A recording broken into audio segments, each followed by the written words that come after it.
What's up, everyone? Welcome to Program Your Remote.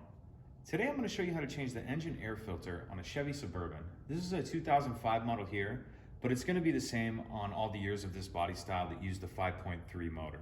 And I believe that body style runs from 2000 to 2006.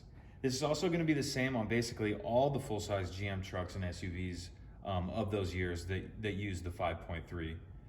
Tahoe, Yukon, Silverado, Sierra. So let's go ahead and get into it. What we're gonna need to do this is our new air filter, and then we'll need a Phillips or probably even a flathead screwdriver will work.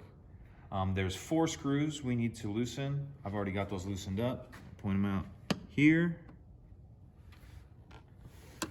here, here. Better look at it there, right there, and right there. Basically on all the 4 corners. So once you get those loosened up, this will pick up like this. We can pull our old one out, toss that to the side, grab our new one. Get that seated in there. And then you'll just line that up and tighten those 4 screws down. Pretty simple. If you have any questions, please let me know. If you could take a second to like and subscribe, it helps us out and I'd appreciate it. Thank you.